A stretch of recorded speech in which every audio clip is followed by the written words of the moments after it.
Hey, I'm Weekend Gabe, and you're checking out Weekend at Gabe's, and thanks for checking out this latest episode. While you're here, also follow us on these social medias at Weekend Gabe, at Weekend at Gabe's, and also at The Real Sam Crane. Thanks for checking us out.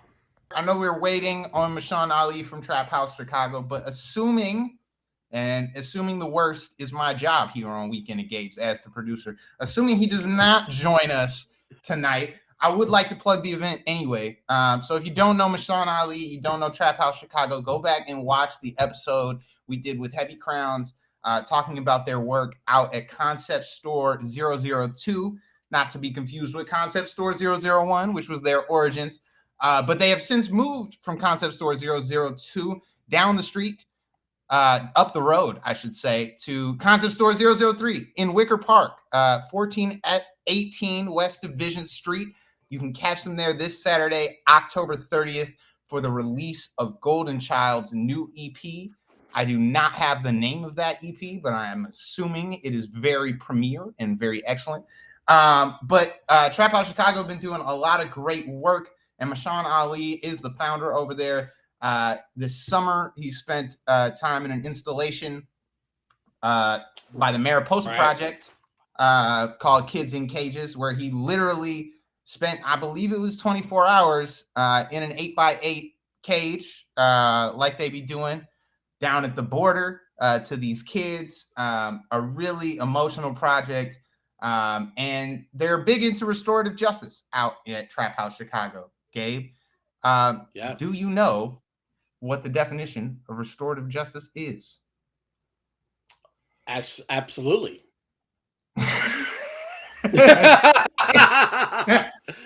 Go ahead.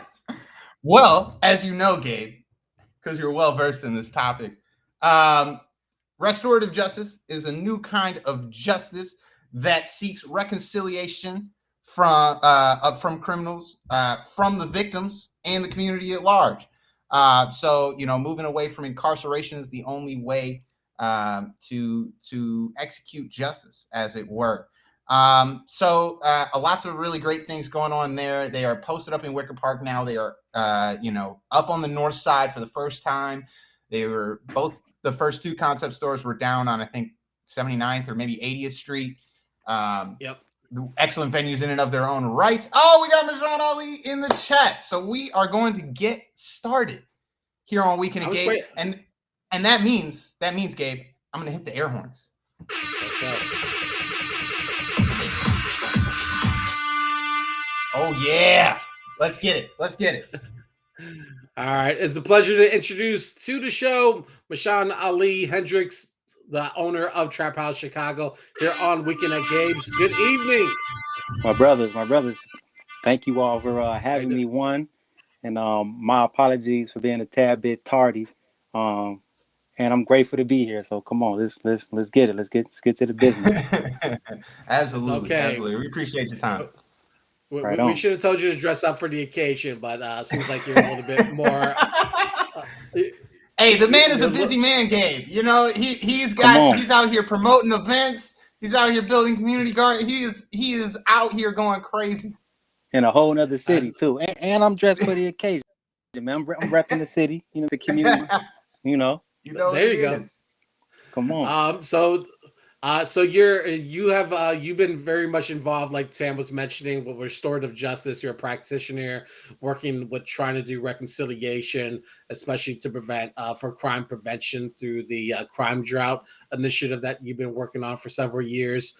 Talk a little bit about like how all that stems into Trap House Chicago, and that streamlines into street gear and culture, and also style and design.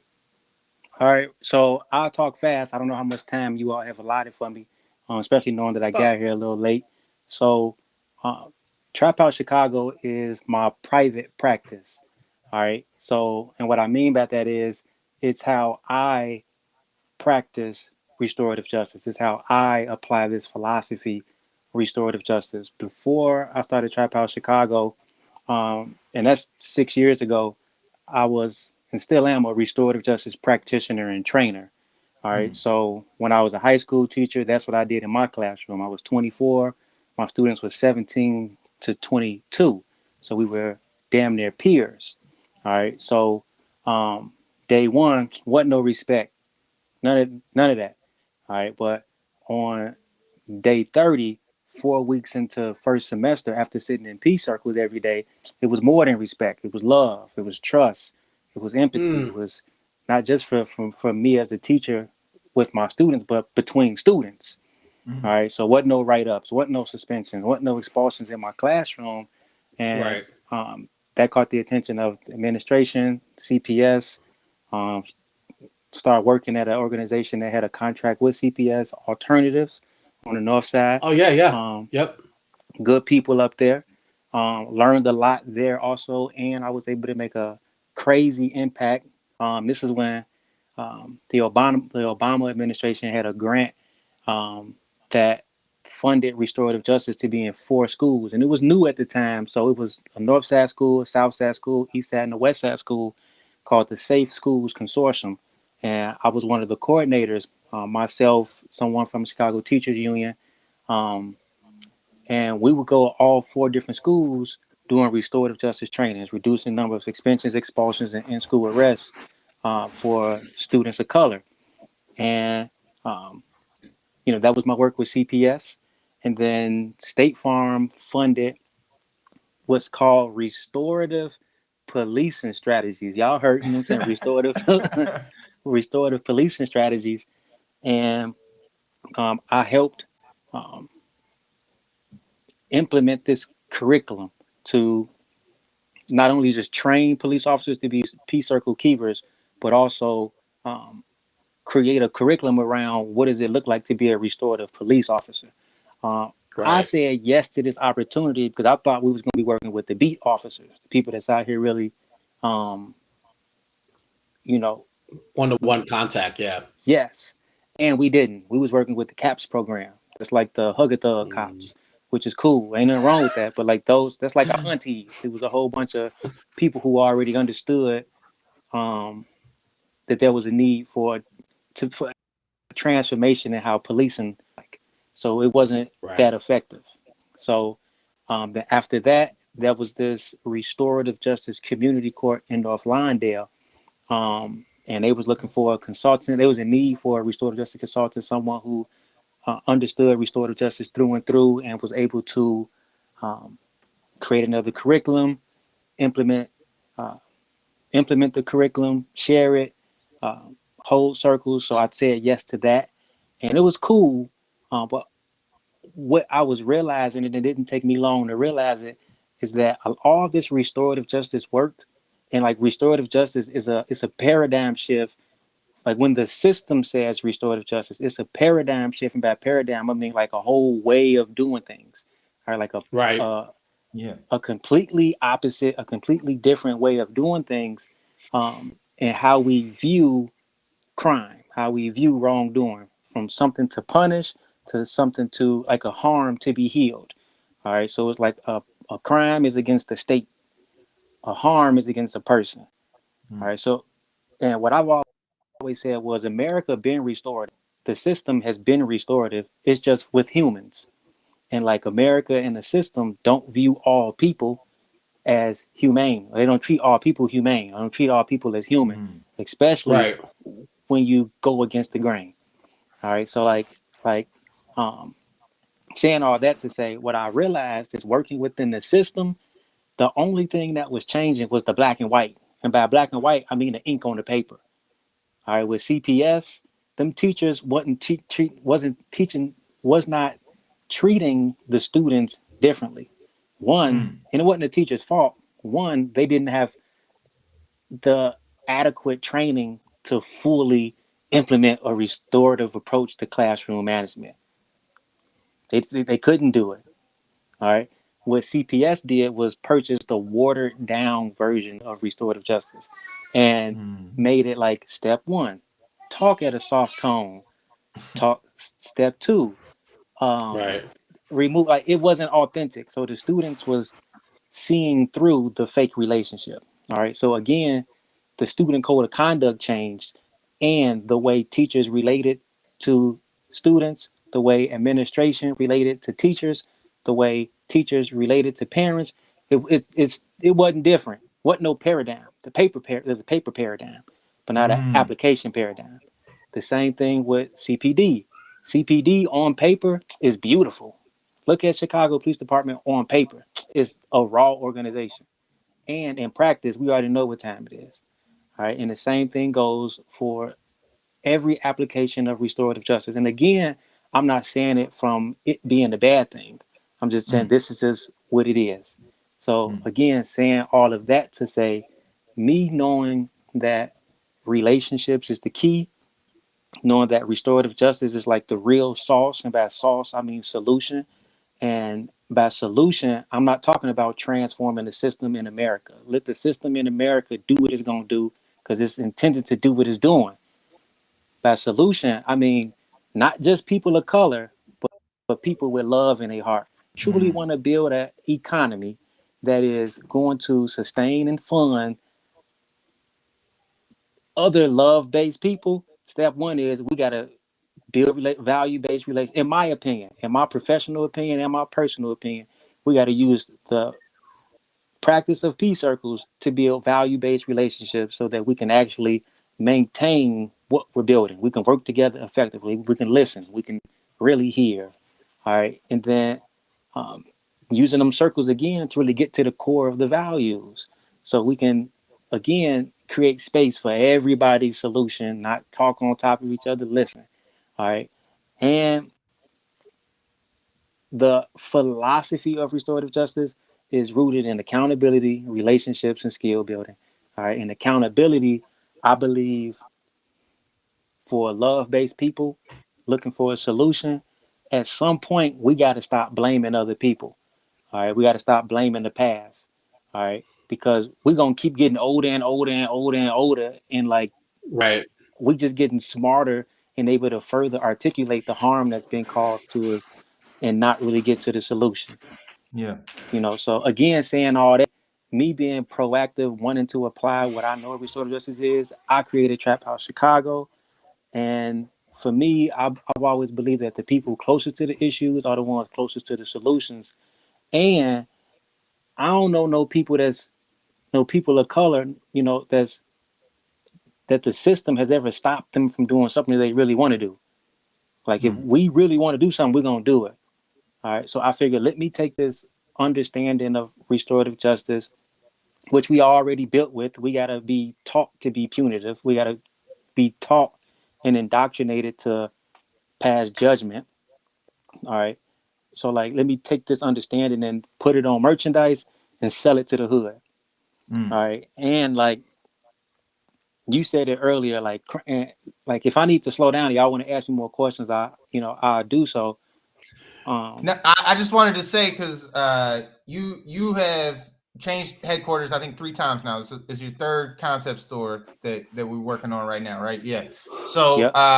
I guess in the time that we have remaining, I was wondering, because I visited the 2nd concept store for a Heavy Crowns release party. Fantastic energy, fantastic place. What was behind the move with 003 putting it in Wicker Park, near the neighborhood with live venues? You're hosting an album release party this weekend. What was the idea behind that change this summer? So Concept Store 2 had its opportunities for improvement, and they were outside of my control. And those opportunities for improvement were not priority to the people who had the ability, to make them happen. So you got to part with ways, got to part ways with the place as much as I loved it. So Concept Store 3, that's in partnership with Local Legend Films. It's another restorative justice based for-profit business. I met the CEO, Jamie Joyce. She was a customer at first. So she moved into that space and had about 800 square feet that was unused. And I was like, come on, let's partner in, make it work. So it was either have no location or be in Wicker. And I chose to keep that space, to move to the north side so we can still have our circles and activations. But real soon, between us, we're going to be back on the south side. Hey, is that a Weekend Gabe's exclusive? We love that on this show, man. There you go. That's what I'm talking about. Hey, you Come heard on. it here first, man. They just taking a little vacation. They not going forever, Southside. We coming back. Oh That's yeah, what's we up. know our roots. We know where our people at. South side, west side. That's what's up. And we looking That's to expand in some other cities real soon, also. So that's something else to keep your head out for. Ooh, going global. We love to hear Come it. on. Go Go ahead, ahead, Gabe. Sam. No, go ahead, Gabe. I was gonna ask about the project Mariposa art installation that you spent. Was it 24 hours inside a 64 square foot chain link cage Yeah. to raise awareness about the I don't want to call them refugees, but the people who are traveling from other parts of the country to get into the United States and where they're being situated at the border. So, what was that experience like, and what motivated you to bring light to that?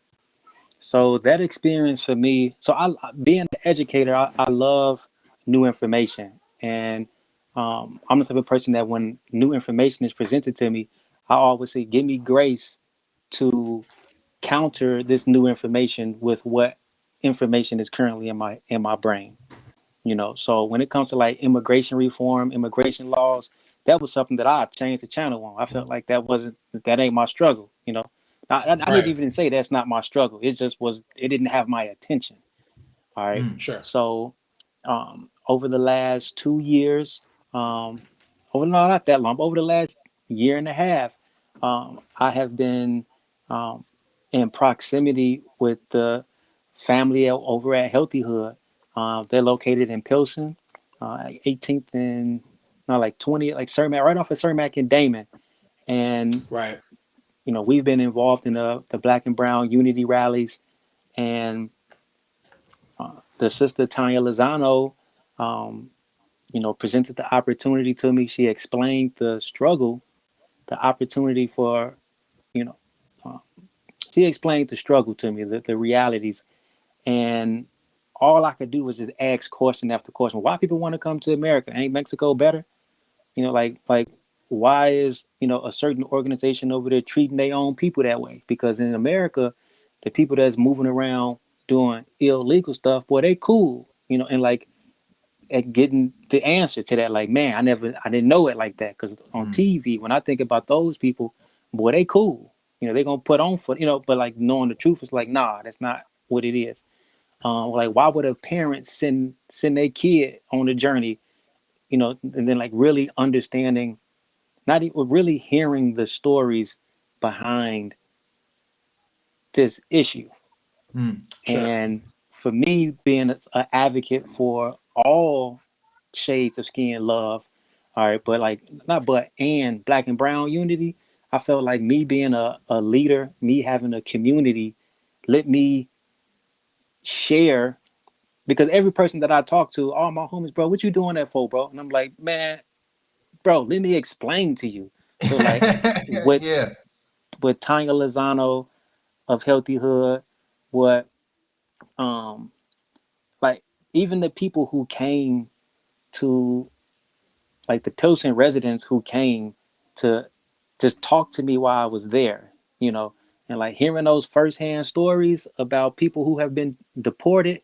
I've driven cars before with illegally, without my license, and like the fear of getting pulled over and just going to jail is one thing, but how it was explained to me was getting pulled over without like not being a citizen. It's not jail. It's out of America. It's away from your family and a risk of never seeing them again. And being a father, like it just touched my soul meeting 40-year-old daughters who haven't seen a father in over 20 years because they got Mm. deported. You know, Wow. so and then hearing about American, like, well, people who were actually in our military who came home and then got deported, and then you a whole Yeah, asset that's to a crazy. whole organization because you got that type of military training. So Right. um I don't want to say too much about it, but like that's what I learned doing it. That's why I did it. And my daughter spent the night there with me, and Mm. she'll be 3 in a couple months, I mean a couple weeks. And like being there with my daughter meant a lot because his fathers who can't hold their daughter, you know, because either their daughter is there and it's like a nameless person, you know, or, you know, that father is gone, you know. So it's important to me, especially knowing that it's just a signature that the president has to, you know, give that could transform this, you know, this issue. So that's what that was, man. No, that's incredibly powerful. I really appreciate you coming on to share that. Really quick, before we let you go, what are some ways that people can get involved with Trap House Chicago, and tell us about the event this weekend? All right, follow us on Instagram, Trap House Chicago, one big word. Go to our website, traphousechicago.us, or just pull up to Concept Store 3, 1418 West Division. We there Thursday, Fridays, and Saturdays, 4 to 8 on Thursdays and Friday, 1 to 8 on Saturdays. This Saturday, the brother Golden Child, an amazing artist, an amazing recording artist. He got a mission, a purpose, and you can hear it inside his music. He don't waste no words. He don't waste no time getting his message across. And that's what this Saturday going to be, an album release party, an album release event. You know, pull up, you know, dress in all black if you can, and then go have your Halloween fun when you leave. It's definitely going to be, you know, big energy. And it's beautiful because Trap House Chicago really is a, you know, a representation. So Trap House Chicago is a project of mine. It's not going to be around forever. All right. Yeah. And that might be another exclusive. I don't know if it's going to go into the new year. You know, you heard it here first. You ain't got to threaten me with a good time. I love an exclusive. Come on. You know, so saying that to say that we are a lover of all people, and the brother Golden Child is a community member of the Nation of Islam, the Fruit of Islam, the FOI. And when I say we, this Saturday morning, we're having a Black and Asian peace circle, you know, African American community, Asian community coming together for a circle. A few hours later, we're going to have the Fruit of Islam, the Nation of Islam in there, mixed with all other people, you know. So it's just beautiful what this community is. And again, was this next project that's coming out of my mind and my heart is only going to continue and further the work that Trap House Chicago has, you know, amplified, you know, with the restorative justice work that I've done, you know. So over the next 50 to 60 years that we are all alive, we are really going to make some meaningful, sustainable impact. Because can I curse on here?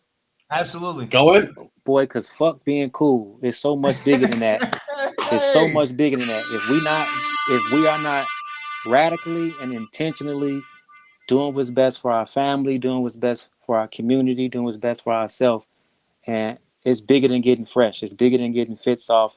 And that's okay. Go crazy.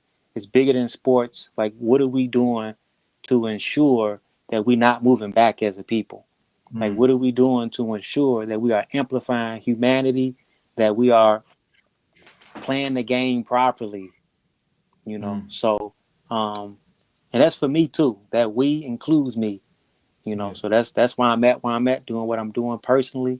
So that's what this Saturday is going to be. That's how people can get in tune with Trap House Chicago. And don't, you know, pull up. Even if your heart ain't right, we can, you know, pray that we, you know, we can assist God in getting it right. Not even assist God, but be used by God to help get your heart and mind right. And if your heart and mind already right, pull up, G, because there's a home for you. You know. Hey, man, we really appreciate everything you guys are doing. I'm sure that there will be exciting events happening soon, and we would love to have you back on to talk more about it. Mashaun Ali, Trap House Chicago, thank you so much for giving us your time. We appreciate it. Thank you so much. There, man. All right, y'all be blessed, man. All right, be good. 1418 West Division. On Saturday, it's the place to be. Golden Child album release, Radical, man.